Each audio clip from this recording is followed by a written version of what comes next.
Se você se interessa pelo tema empreendedorismo, mas está assustado com esse monte de guru de internet que diz que você vai ficar rico da noite para o dia com um monte de fórmula mágica, você está certo de estar desconfiado. Empreendedorismo se aprende com ciência, método e com professores que são conceituados, que sabem do que estão falando. Professores das universidades, professores das faculdades, conceituadas. E foi isso que a gente fez em fevereiro, lançando o nosso programa Empreendedor Mestre, um programa de formação em empreendedorismo e negócios. Milhares de pessoas entraram na primeira turma e não só aprenderam com todos esses professores e professoras, mas hoje fazem parte de uma comunidade de negócios que fazem negócios entre si e aprendem junto sobre esse tema tão interessante. A gente vai lançar agora a segunda turma desse programa de formação em empreendedorismo.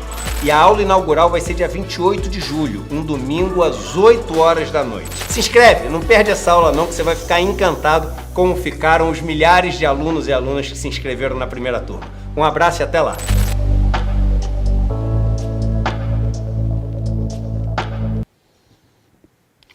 Bom dia! Está começando mais um Desperta ICL, eu sou o André Graziano, estou hoje na difícil missão de substituir Leandro Demore aqui na abertura da programação do ICL Notícias. São 7 horas e 2 minutos, a gente está sendo transmitido pelos canais do YouTube do Eduardo Moreira e do Instituto Conhecimento Liberta e também nas redes TVT, TV Aberta 44.1 na região metropolitana de São Paulo, na Rádio Brasil Atual 98,9 FM, também aqui na região metropolitana de São Paulo, na TV Quirimurê 10,3 canal aberto na Grande Salvador, na Rádio Heliópolis FM de São Paulo, no dial 87,5 e na Pop TV do Rio Grande do Sul, canais 23,1 em Porto Alegre e canal 45,1 em Sobradinho. Muito obrigado pela companhia, nós vamos até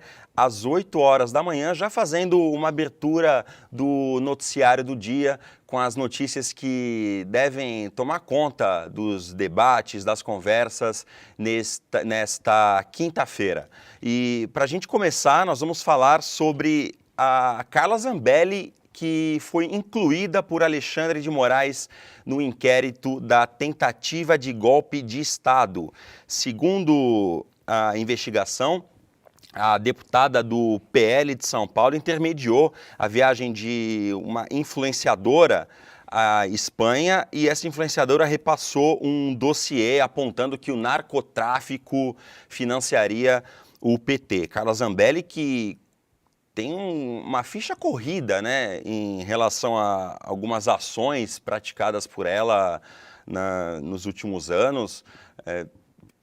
Antes disso, inclusive, desinformação na pandemia, desinformação sobre o processo eleitoral, como fica claro nesse inquérito, correu atrás de um jornalista negro, de um homem negro. É importante, nesse caso, salientar a cor da vítima, da deputada, às vésperas da eleição, com uma arma no bairro movimentado, bairro nobre movimentado em São Paulo, e agora ela aparece no inquérito que aponta a possível tentativa, possível, né? A gente fala possível para ter uma segurança jurídica aí, né? Mas possível tentativa de golpe de Estado que culminou com os atos de 8 de janeiro de 2023. A deputada Carla Zambelli segue com seu mandato, ela segue com a imunidade parlamentar e, enfim, quem sabe agora a inclusão nesse inquérito dê em alguma coisa, né? Porque é preciso que a justiça tenha um pouco mais de rigidez em relação às atitudes da deputada Carla Zambelli. A gente lembra, por exemplo, o deputado Glauber Braga, que teve processo aberto enviado ao Conselho de Ética, foi alvo de muitas críticas porque teve um desentendimento físico, uma desinteligência com um influenciador do MBL no Congresso Nacional. E a deputada Zambelli tem atitudes muito mais graves do que essa de simplesmente ter esse entrevero físico com o influenciador do MBL e mesmo assim nada acontece feijoada, né? É uma situação um pouco inexplicável. Se vier alguém do passado, chegar alguém, sei lá, de 2005 no Brasil, cair em 2024, e souber que uma deputada fez tudo isso e continua deputada federal, vai ficar realmente sem entender, né? A nossa democracia passou por um processo de erosão nos últimos anos e a situação da deputada Carla Zambelli é uma demonstração disso, né? E aqui a notícia no portal iclnoticias.com.br indica que o ministro Alexandre de Moraes determinou a abertura de uma nova investigação contra a deputada Carla Zambelli. Ele atendeu o pedido da Polícia Federal, que aponta que Zambelli intermediou a viagem de uma influenciadora à Espanha. O objetivo seria um encontro com o general venezuelano Hugo Carvajal, que é ex-chefe do Serviço de Inteligência da Venezuela do regime de Hugo Chávez. E esse general está preso nos Estados Unidos por tráfico de drogas. Segundo a investigação, a influenciadora viajou para obter informações sobre um suposto financiamento por parte do governo da Venezuela a movimentos políticos de esquerda em países da Europa e da América Latina, e incluindo o PT e o então candidato Luiz Inácio Lula da Silva. É a turma do chapéu de alumínio tentando encontrar qualquer coisa. Tem a história, por falar em Carla Zambelli, tem também o envolvimento dela com o hacker de Araraquara. Ela levou o hacker ao presidente da República da época para falar sobre urnas eletrônicas, enfim. É de fato uma ficha corrida e agora o ministro Alexandre de Moraes do Supremo Tribunal Federal, que é o relator desse processo que investiga e aqui de novo com segurança jurídica, a possível suposta tentativa de golpe de Estado no dia 8 de janeiro, inclui a deputada Carla Zambelli nesse inquérito também. A gente espera que dessa vez aconteça alguma coisa, aliás, não só com Carla Zambelli, mas com todos os graduados, com todas as autoridades envolvidas nessa tentativa de golpe de Estado.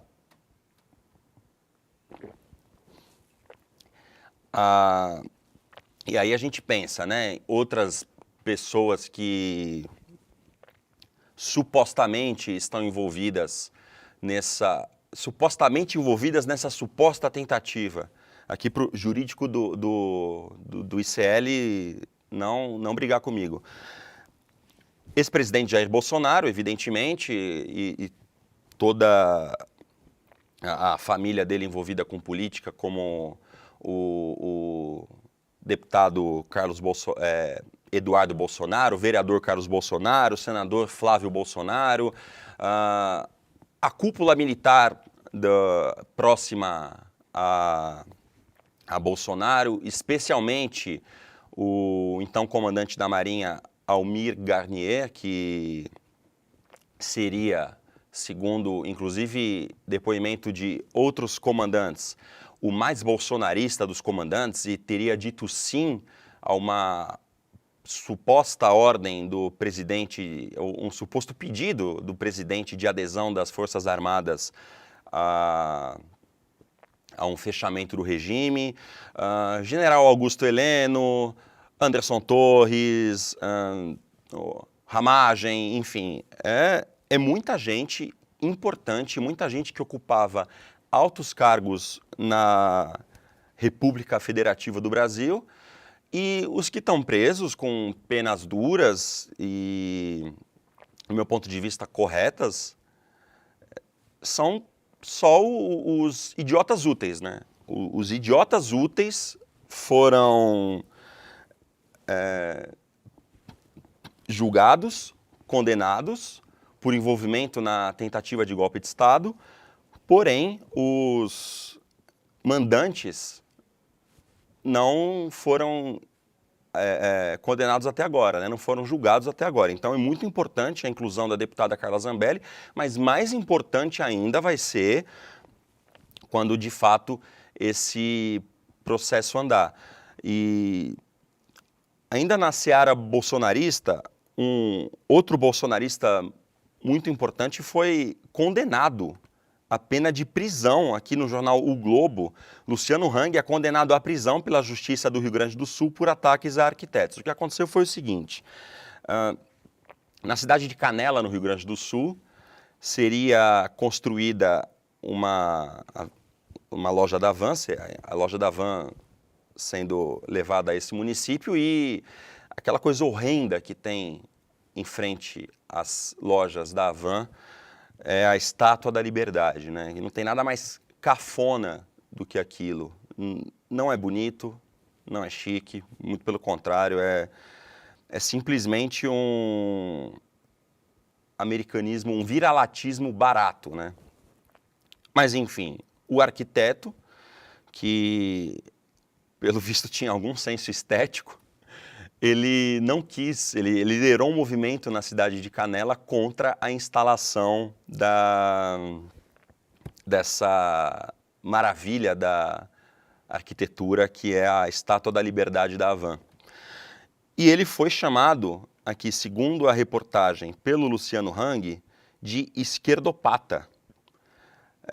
E aí foi condenado por difamação e injúria contra o arquiteto Humberto Tadeu Rickel. Segundo o arquiteto, ele não podia mais sair na rua com os netos, acabou sendo hostilizado na cidade. Vou aumentar um pouco o zoom aqui para ficar mais fácil de todo mundo ler. E aí, Luciano Hang, então, foi condenado a 1 ano e 4 meses de reclusão, além de 4 meses de detenção. Claro que em regime aberto, ninguém vai puxar cana por um tempo desse de prisão. E assim, sem entrar no mérito dessa condenação, né? Eu não tenho embasamento jurídico, eu não conheço profundamente esse processo, só sei o que está sendo divulgado na imprensa.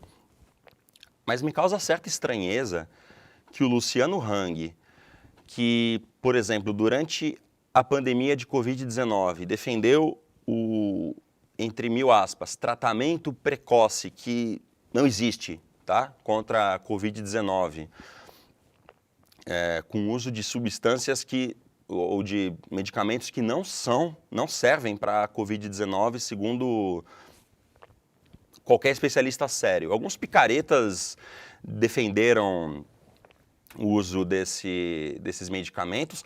Alguns médicos sérios até em algum momento chegaram a cogitar a possibilidade desses medicamentos serem sim eficazes contra a doença, mas logo se viu que não eram e abriram mão disso. Mas Luciano Hang, mesmo diante de todas as evidências científicas, insistiu nisso, apoiou aglomeração durante a pandemia. O Brasil empilhava corpos e Luciano Hang inaugurava a loja, muitas vezes com multidões presentes. E ele é condenado por uma coisa que, ao meu ver, é muito menor, né? A injúria e difamação contra um arquiteto. Repito, não estou entrando no mérito dessa condenação, mas também é aquela coisa. Tanta coisa ele fez, ele é condenado por isso. A justiça brasileira, de fato, precisa ter um pouco mais de atenção em relação a essa situação, né? Porque é mais um que tem um prontuário bastante preenchido, com algumas práticas apontadas como pouco éticas, e mais uma vez eu estou sendo muito cuidadoso aqui, e ele é condenado por injúria e difamação a uma pena de prisão, né? Claro, convertida em regime aberto, já foi convertida em trabalho comunitário aqui, ele vai ainda ter que pagar cerca de R$300 mil. aqui, segundo a reportagem, ele chamou Hickel, o arquiteto, né, de esquerdopata e sugeriu que ele vá para Cuba. Aliás, né, eu vou aqui no meio dessa história lembrar do lançamento do Vai para Cuba, Edu, que ontem o trailer foi divulgado, você acha nas redes sociais do ICL. Por que esse nome? Porque é um xingamento, uma ofensa que não ofende ninguém, né? E que manda a pessoa ir para Cuba, né? Quando ela tem qualquer posição um pouco mais progressista, ou nesse caso era só um senso estético mesmo, né? E aí vai para Cuba. Se você não quer estátua da liberdade aqui enfeiando a sua cidade, vai para Cuba, porque você é um comunista, você é um filhote de Che Guevara, vai para Cuba, vai para Venezuela, enfim. E Luciano Hang usou esse xingamento, que não é um xingamento, não é uma ofensa, contra o Hickel, mas de fato isso, segundo a vítima, provocou hostilidade a ele na cidade, né? E por isso ele entrou com uma ação contra Hang e o Hang foi condenado criminalmente. Enfim, é de se espantar que com tanta coisa feita por Luciano Hang, a condenação criminal seja sobre ter chamado alguém de esquerdopata e mandado ir para Cuba. E Cuba não é o único país, né, que as pessoas que acham que vão ofender alguém progressista com esse xingamento, entre aspas, gostam de mandar, né? Venezuela também é muito comum. E sabe quem ia para Venezuela e não vai mais? Técnicos do Tribunal Superior Eleitoral. O TSE cancelou o envio de servidores para acompanhar a eleição na Venezuela. No próximo domingo, a Venezuela vai definir o novo presidente. Nicolás Maduro tenta a terceira reeleição. Dessa vez, ele enfrenta Edmundo Gonçalves, que é, acho que desde a primeira eleição do Maduro, o candidato que mais tem chances reais de vencê-lo. Algumas pesquisas colocam o Gonçalves à frente do Maduro, com até 60% das intenções de voto. E na última semana houve uma certa troca de farpas entre Nicolás Maduro e o presidente Lula. Começou com Maduro dizendo que se a eleição na Venezuela for vencida pela oposição,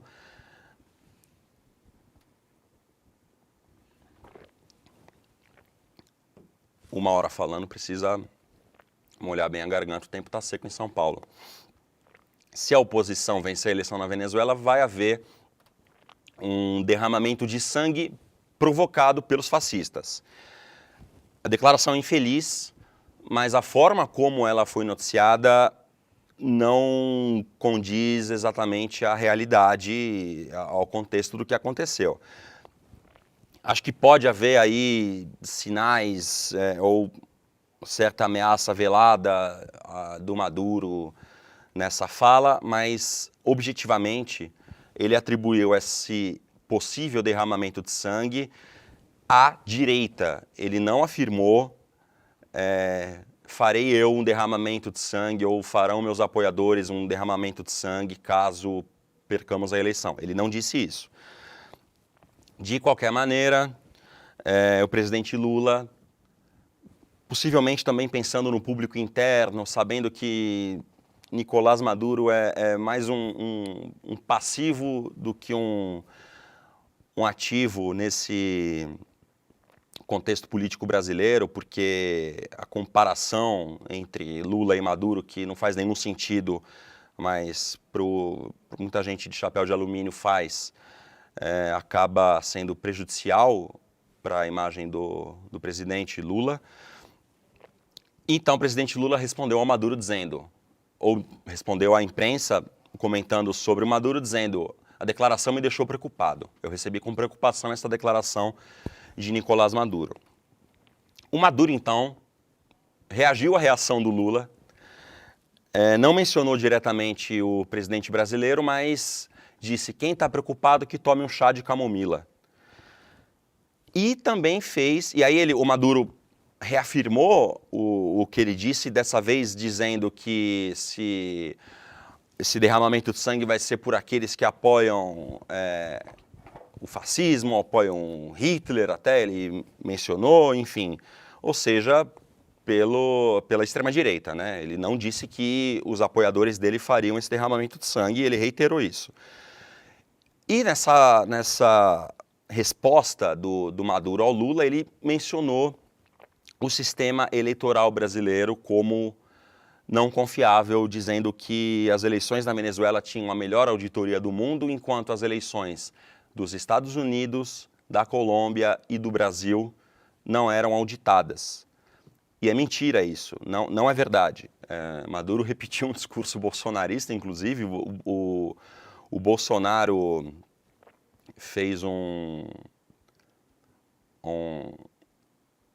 piada no estilo Bolsonaro sobre isso, dizendo Maduro muito amigo, porque o Maduro repetiu o discurso bolsonarista de que as eleições no Brasil não são auditadas, e isso é uma mentira, não é fake news, é mentira mesmo. Fake news é uma forma de falar como as pessoas entendem, fazer com que as pessoas entendam, mas a gente precisa também usar palavras ainda mais claras e que tem disponíveis na língua portuguesa. Nesse caso é mentira, falsidade, uma canalice afirmar que a eleição brasileira não é auditada.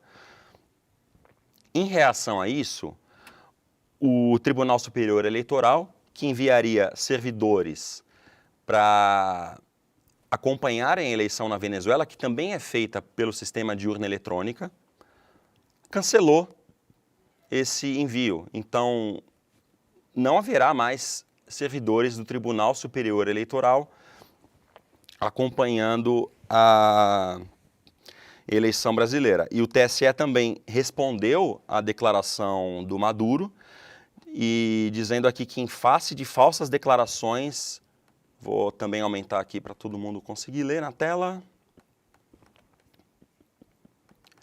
Em face de falsas declarações contra as urnas eletrônicas brasileiras, que, ao contrário do que é afirmado por autoridades venezuelanas, são auditáveis e seguras, o Tribunal Superior Eleitoral não enviará técnicos para atender convite feito pela Comissão Nacional Eleitoral daquele país para acompanhar o pleito do próximo domingo.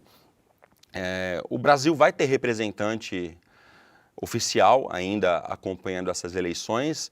O presidente Lula envia o assessor especial para assuntos internacionais, Celso Amorim, como representante do Brasil e observador do processo eleitoral na Venezuela, mas essa possível chancela técnica do TSE, que é reconhecido internacionalmente como realizador de eleições limpas, seguras e auditáveis, ao contrário do que diz o Nicolás Maduro, mas também pouco importa o que o Nicolás Maduro pensa sobre as eleições brasileiras,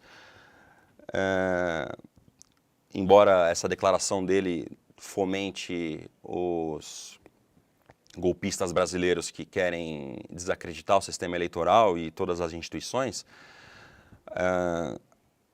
a eleição venezuelana perde essa chancela do TSE. Enfim, domingo vai ser o dia da votação. Aliás, o Em Detalhes hoje, às 10h30 da manhã, é sobre isso. Eu conversei com o Lucas Rocha, jornalista aqui do Série Notícias, sobre a eleição na Venezuela. E, enfim, não dá para ser maniqueísta em qualquer coisa que se fale da Venezuela, tá? O Maduro tem diversos problemas, o Maduro tem fechado o regime, ele busca apoio dos militares para se manter no poder, mas, ao mesmo tempo, a Venezuela, em 2002, ainda com Hugo Chávez, teve um golpe de Estado, Chávez ficou 2 dias fora, foi preso, golpe de Estado clássico mesmo, foi preso por militares, um empresário que não tinha nenhum voto foi colocado no lugar. Depois Chávez acabou voltando, houve muitos protestos populares a favor dele e ele voltou, tudo isso em 2002.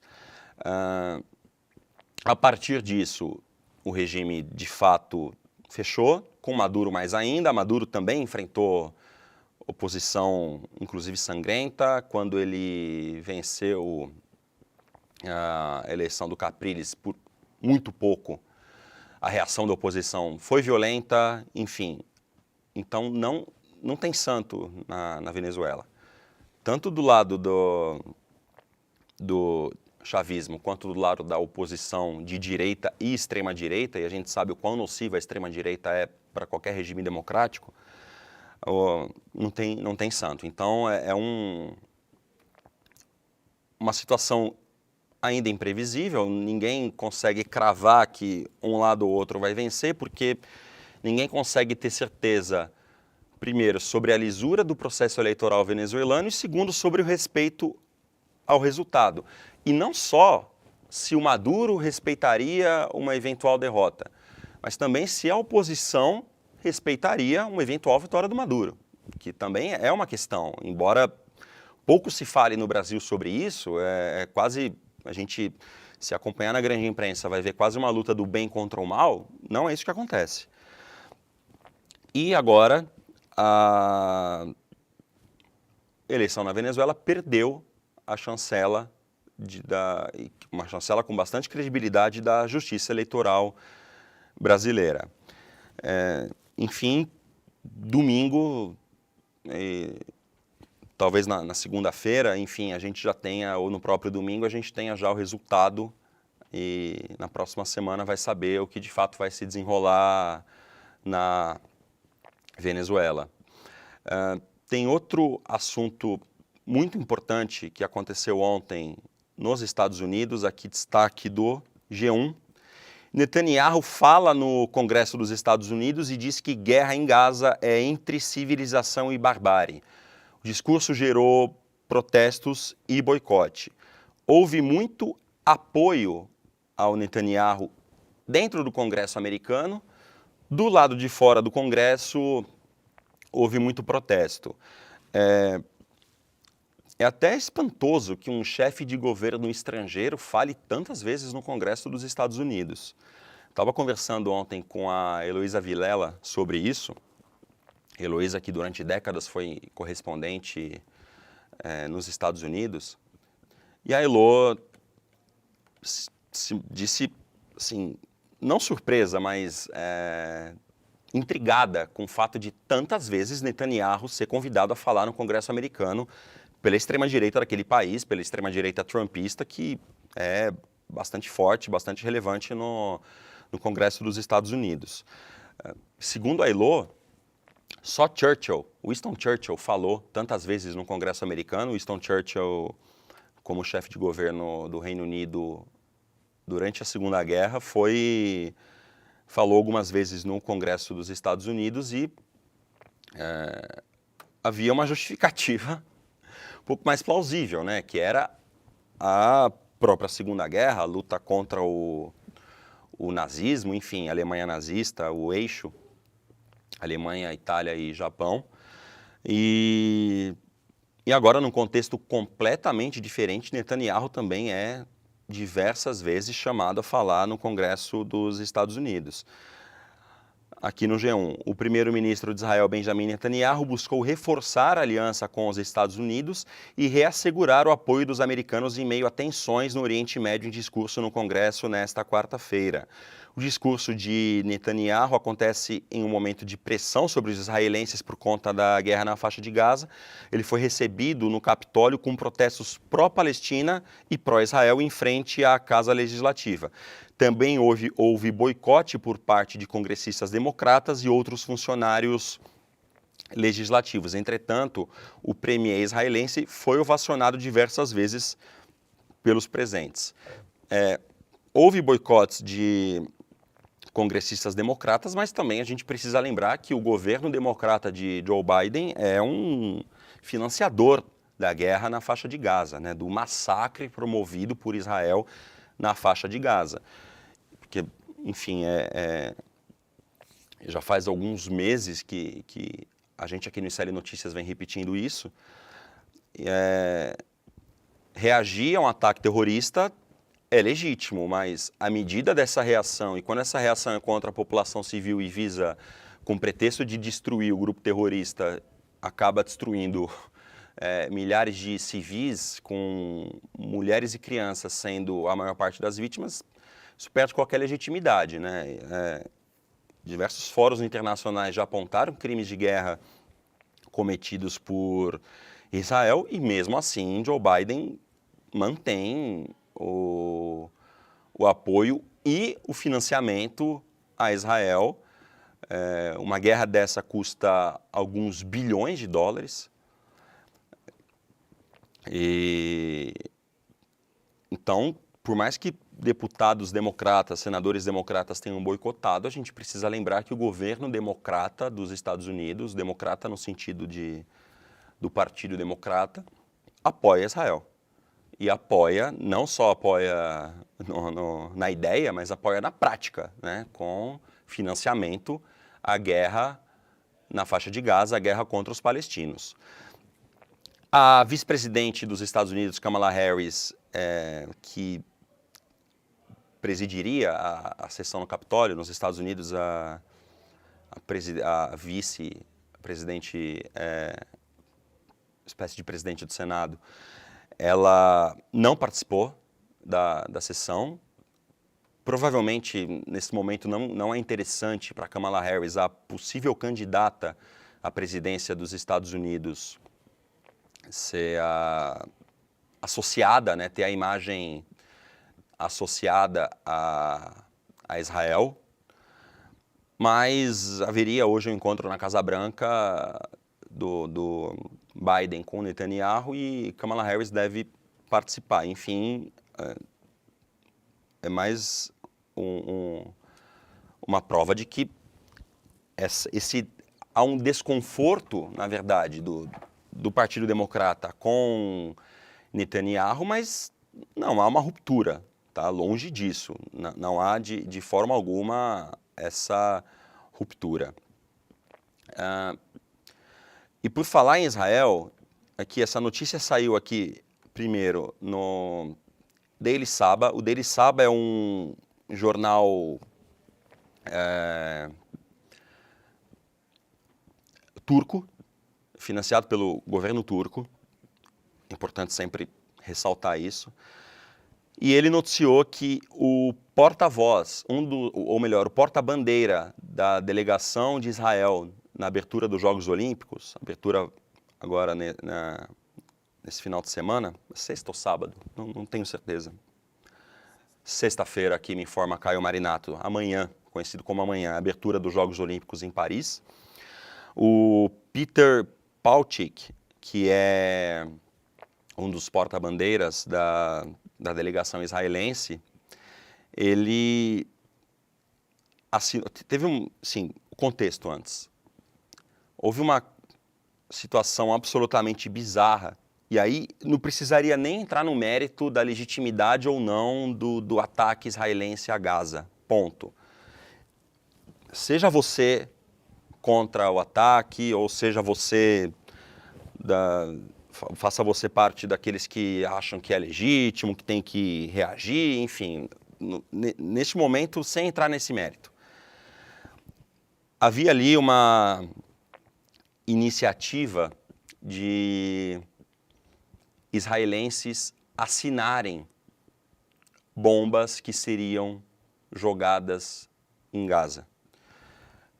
É absolutamente bizarro pensar nisso, né? Porque, enfim, mesmo que a bomba seja cirúrgica, o que não é, e que mate apenas terroristas, o que não faz.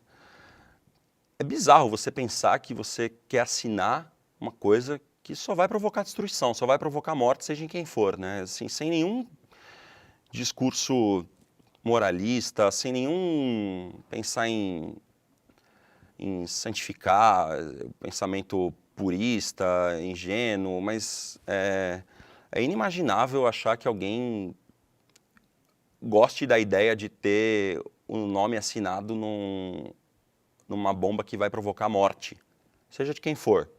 E ache você legítimo ou não essa morte, tá? É meio, até eu diria, em alguns pontos desumano, né? Enfim. E aqui no Twitter da Federação Árabe-Palestina do Brasil, essa notícia que foi inicialmente dada pelo Daily Sabah foi destacada aqui também no Twitter da FEPAL, que é a Federação Árabe-Palestina do Brasil. E eles apontaram aqui que o porta-bandeira de Israel assinando um míssil para exterminar crianças palestinas em Gaza, que, né, que de fato a maior parte das vítimas é mulheres e crianças na guerra de Israel. Aqui foi quando a delegação olímpica de Israel anunciou a Andy Murray e o Peter Palchik como porta-bandeiras da delegação. E aqui eles acharam um tweet que é o Peter assinando, aqui é uma foto da assinatura dele, de uma das bombas que seriam lançadas por Israel. E aí ele escreveu aqui em inglês, de mim para vocês com carinho, com prazer, enfim. Enfim, e ele será o porta-bandeiras de Israel na abertura dos Jogos Olímpicos de Paris, que será amanhã. Essa notícia, como eu falei, foi destacada inicialmente aqui pelo Daily Sabah, que é um jornal da Turquia, e a Federação Árabe-Palestina do Brasil destacou aqui no site deles, tá? Enfim, coisas que a gente tem que lidar, né? E aqui eu destaquei também, ainda no Twitter, ontem foi divulgada uma notícia extremamente importante, que é a redução da fome no Brasil. A partir do governo Lula, né? Em 2022, até o governo Bolsonaro gastou o que tinha e o que não tinha, depois de um sistema absolutamente cruel e tentando diminuir o tamanho do Estado, como fez o então ministro Paulo Guedes. O governo Bolsonaro, na tentativa de se reeleger, cometeu supostos crimes. Aqui a gente às vezes tem o anjinho e o diabinho, né? Um do lado do outro. E no caso está o anjinho aqui vencendo por enquanto, falando cuidado ao processo, e eu estou conseguindo manter a linha aqui. Então, Bolsonaro e a equipe cometeram possíveis, supostos crimes eleitorais quando distribuíram um caminhão de dinheiro tentando, supostamente, comprar a reeleição. Até benefício para taxista e caminhoneiro teve na época, e a economia já tinha sido retomada, não foi um benefício devido à pandemia. E lembrando, inclusive, que na pandemia o auxílio, que foi de R$400, se dependesse do Guedes, teria sido muito menor, ou talvez nem teria existido, né? Pouca gente se lembra disso, mas na época o então presidente da Câmara, Rodrigo Maia, que conseguiu puxar esse auxílio para cima. O governo Bolsonaro acabou levando o mérito do auxílio na pandemia, mas se não fosse o Congresso, a Câmara e especificamente o Rodrigo Maia, naquela época, que era o presidente da Câmara, ter puxado esse auxílio para cima, o auxílio teria sido de R$200 ou menos, né? Enfim, e aqui a gente tem o Davison Belém Lopes, que é da UFMG, ele apontou duas formas diferentes de se noticiar a mesma coisa, né? O G1 diz que a fome severa diminuiu 85% no Brasil, segundo o ministro Wellington Dias, e a Folha diz que a fome atinge 8,4 milhões de pessoas no Brasil. Enfim, ainda são milhões de famintos no Brasil, é muito sério, mas inclusive jornalisticamente, quando você tem uma redução significativa, a notícia mais do que o número absoluto é essa redução, porque o número absoluto pode não dizer nada, né? O número absoluto, ele precisa do contexto para você entender se aquele número é muito ou aquele número é pouco. Porque se você tiver, por exemplo, o Brasil tem 1 milhão de pessoas passando fome, mas se no período anterior eram 100 mil pessoas, de 100 mil para 1 milhão, mas 1 milhão é muito menos do que esses 8 milhões de hoje. Só que você tem que acompanhar a curva, o movimento que esse dado está fazendo. E isso sim vai trazer relevância, uma relevância jornalística muito mais importante do que simplesmente pegar o número absoluto, jogar ali. No texto você traz a informação completa, mas a gente sabe que a maior parte das pessoas simplesmente não lê o texto completo, não lê a matéria, se atém à manchete. Mal lê a linha fina, né, que é o subtítulo, vamos dizer assim, né? Como aparece aqui, FAO divulga o principal mapa da desnutrição e cenário no mundo é de falta de progresso. Essa é a linha fina que as pessoas mal leem isso, né? Quanto mais o restante do texto, enfim. Então, a forma como se dá a notícia é uma escolha. Não é por acaso, né, que é feito isso. Você pode transformar, inclusive havia uma propaganda da própria Folha, genial, que você pode contar você pode contar uma grande mentira, ou um monte de mentiras, dizendo somente a verdade. O recorte importa da notícia. Então, nesse caso específico, a mesma coisa. Se falar o Brasil tem uma taxa de 7% de desempregados. É pouca coisa? Em tese, né, comparado à situação que a gente já teve? Sim, é pouca coisa, mas se a gente, num período anterior, se essa taxa tiver supostamente subido de 5 para 7, é um crescimento importante. Então a notícia é essa, é o crescimento, e não o número absoluto. O número absoluto engana, o número absoluto não traz o contexto. Então, o máximo é um desafio que o jornalismo tem que encarar. Não sei se quer, mas precisa encarar.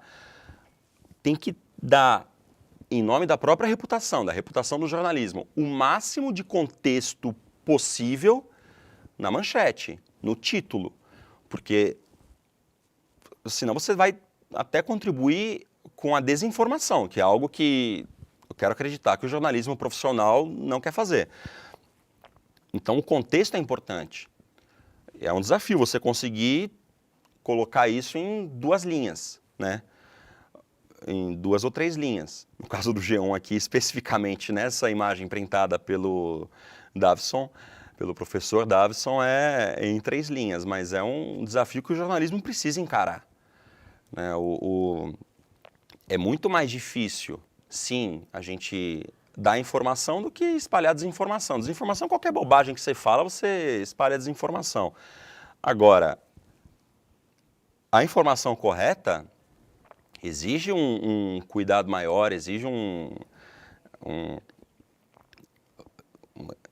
elaboração maior, né? Um título tem que ser mais pensado para já trazer um contexto, uma ponderação. É a mesma coisa do jornalismo declaratório, né? Simplesmente você dizer, como inúmeras vezes aconteceu, o Bolsonaro diz que a fraude na eleição está no TSE. Ponto. Você dizer só isso, você não está mentindo, porque você está, de fato, o Bolsonaro disse isso, né? A manchete traz uma informação verdadeira? Traz. Bolsonaro disse isso. Porém, a falta de contexto favorece o cara que está mentindo. Favorece esta mentira do Bolsonaro de que a fraude na eleição está no TSE, por exemplo. Então, por isso, o jornalismo profissional, e que infelizmente tem perdido credibilidade, tem perdido espaço na leitura das pessoas, que tem se informado muito mais por rede social de fontes absolutamente malucas e mal intencionadas e mentirosas do que o jornalismo profissional. O jornalismo profissional, em nome da própria reputação, precisa tomar cuidado com esse tipo de coisa, precisa ter mais atenção na elaboração da manchete, na elaboração do que precisa fazer para enfim, não contribuir com a desinformação. Uma notícia importante também que aconteceu, houve um incidente de segurança cibernética, aqui notícia da Agência Brasil, um ataque hacker, né? Assim, resumindo, um ataque hacker em sistemas de informação do governo que ficaram disponíveis, a PF foi acionada.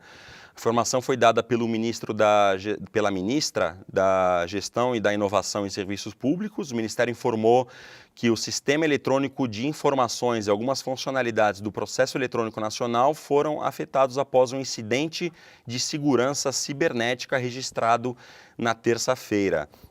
A PF e a ABIN foram acionadas para investigar o incidente. E aí eu confesso que eu desanimo um pouco com a ABIN investigando o incidente.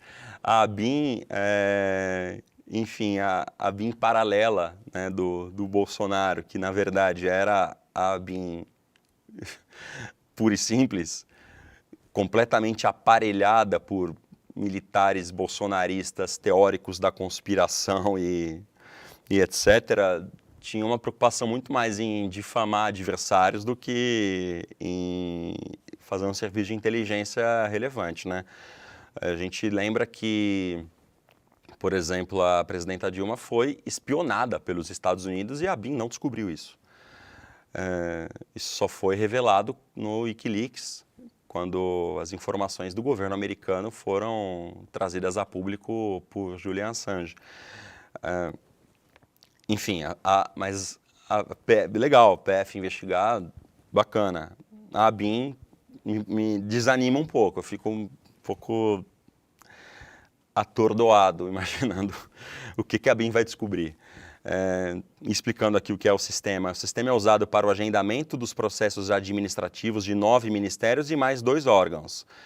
Aqui menciona quais são os ministérios que usam esse serviço e, de acordo com o Ministério da Gestão, o sistema está indisponível e não foi identificado até o momento perda de dados ou de informações. Não foram afetados os serviços ofertados ao cidadão via gov.br, isso é muito importante porque, enfim, as pessoas usam o gov.br para coisas às vezes até urgentes, e as equipes de TI estão tratando o incidente para que os serviços sejam restabelecidos o mais breve possível, diz o Ministério da Gestão em nota.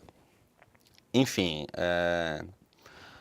o apagão cibernético que a gente teve nos últimos dias mostra que o mundo conectado é ao mesmo tempo muito vulnerável, né?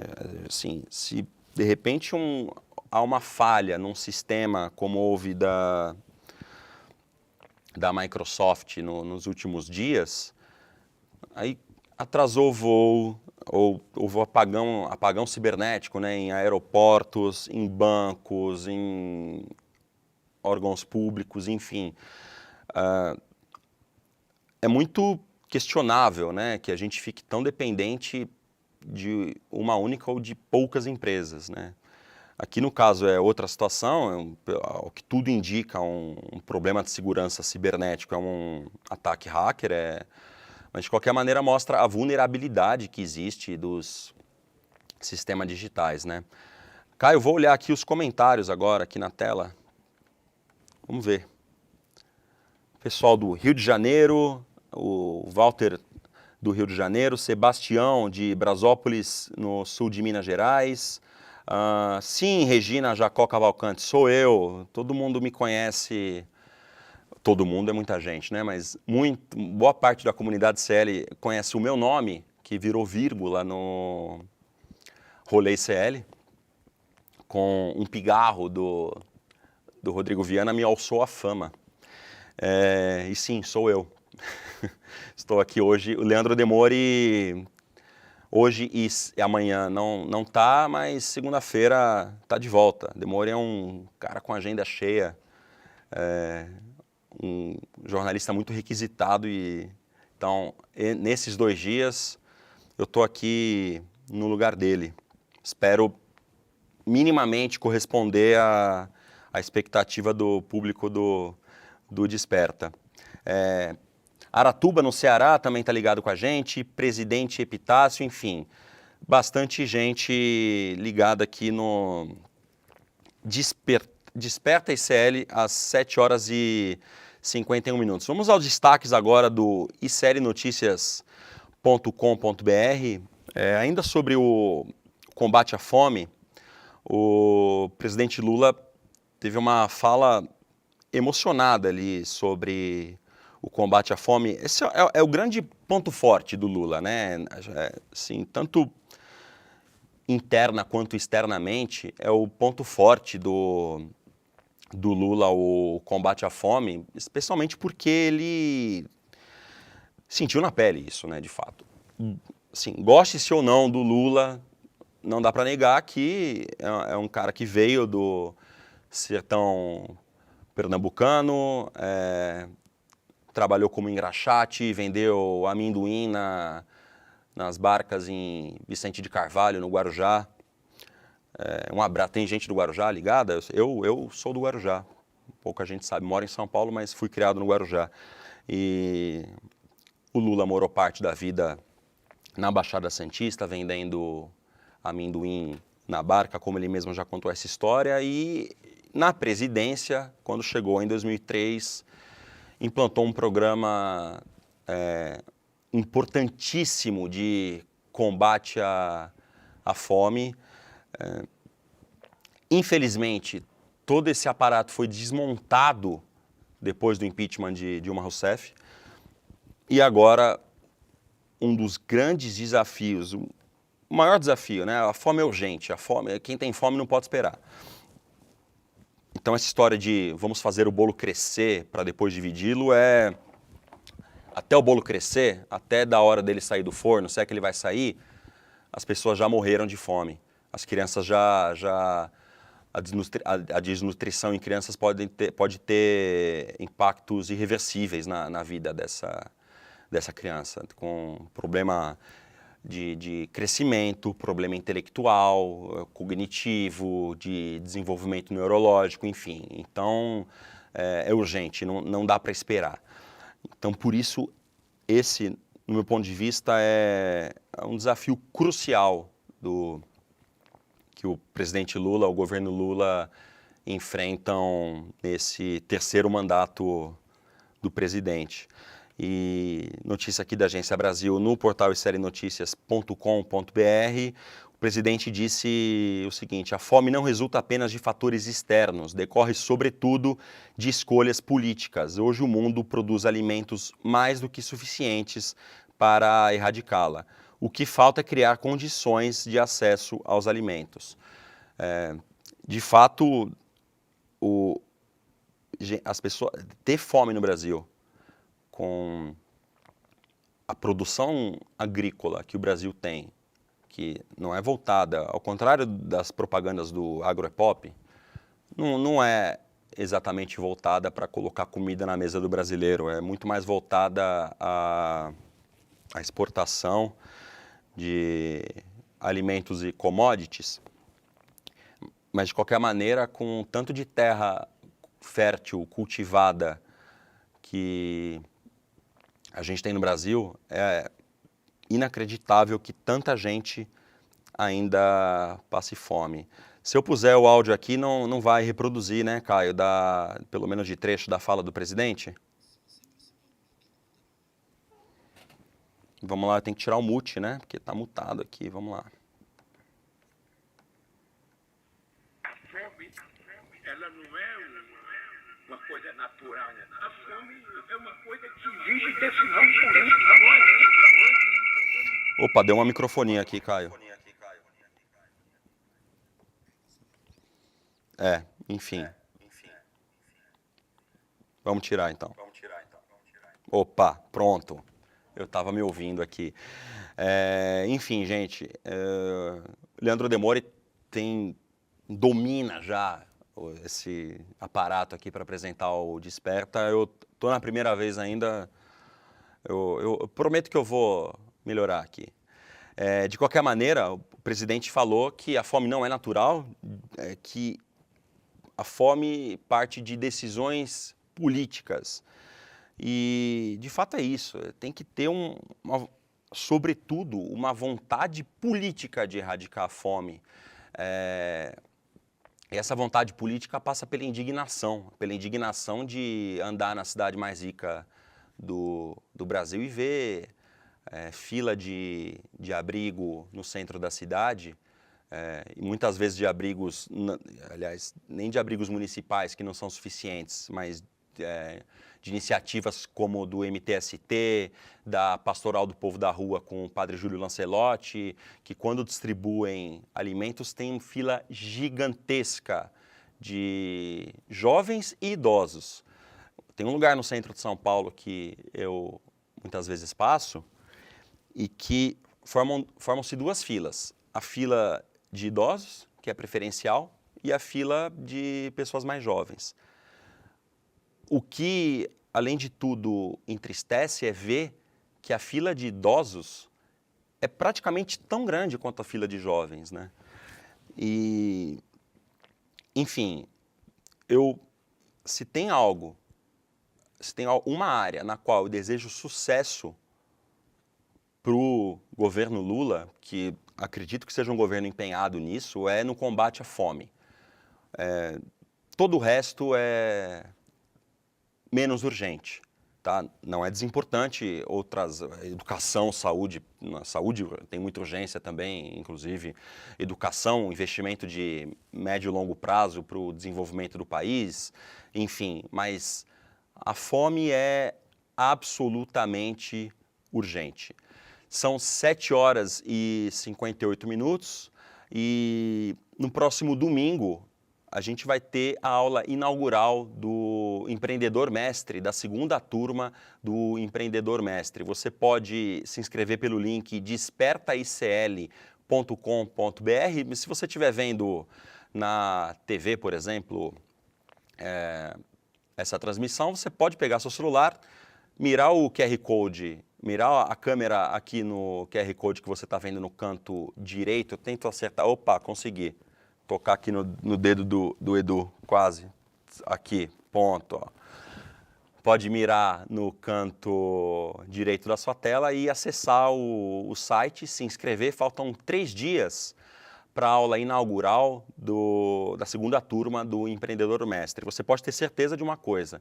Se você quer ficar rico do dia para a noite, se você quer aprender uma fórmula mágica para sua empresa decolar e você nunca mais ter problema financeiro, você está no lugar errado. Não é aí nessa aula inaugural do Empreendedor Mestre e no curso como um todo que você vai encontrar a resposta, porque essa resposta não existe. Se você ouviu essa resposta em algum lugar, desconfie. Essa é a sugestão que a gente dá. No Empreendedor Mestre, você vai ter acesso a um método científico, a um método comprovado e a um método que não promete fórmula mágica, mas sim promete um conteúdo que te dê substância, te dê embasamento para tomar as melhores decisões sobre o seu negócio. Então, acesse despertarecl.com.br, se inscreva para a aula online e gratuita, aula inaugural online e gratuita do próximo domingo, às 8 da noite, dia 28 de julho. E o Desperta ICL fica por aqui. Você agora fica com o ICL Notícias, primeira edição. Às 10h30 tem o Em Detalhes comigo e o Lucas Rocha falando sobre Venezuela. e você continua com a gente durante todo o dia. Depois tem o Mercado Investimento às 11 da manhã e às 11h30 o Rolê ICL. Depois às 6 da tarde você fica com ICL Notícias, segunda edição. E hoje tem o Provoca também, Provocação Histórica hoje ao 12h30. É o Rodrigo Viana hoje? Rodrigo Viana conversando com Lindener Pareto, imperdível. Então a gente se vê amanhã aqui nesse mesmo horário, às 7 da manhã, no Desperta ICL. Muito obrigado pela companhia e até lá. Se você se interessa pelo tema empreendedorismo, mas está assustado com esse monte de guru de internet que diz que você vai ficar rico da noite para o dia com um monte de fórmula mágica, você está certo de estar desconfiado. Empreendedorismo se aprende com ciência, método e com professores que são conceituados, que sabem do que estão falando. Professores das universidades, professores das faculdades, conceituadas. E foi isso que a gente fez em fevereiro, lançando o nosso programa Empreendedor Mestre, um programa de formação em empreendedorismo e negócios. Milhares de pessoas entraram na primeira turma e não só aprenderam com todos esses professores e professoras, mas hoje fazem parte de uma comunidade de negócios que fazem negócios entre si e aprendem junto sobre esse tema tão interessante. A gente vai lançar agora a segunda turma desse programa de formação em empreendedorismo. E a aula inaugural vai ser dia 28 de julho, um domingo às 8 horas da noite. Se inscreve, não perde essa aula não, que você vai ficar encantado como ficaram os milhares de alunos e alunas que se inscreveram na primeira turma. Um abraço e até lá!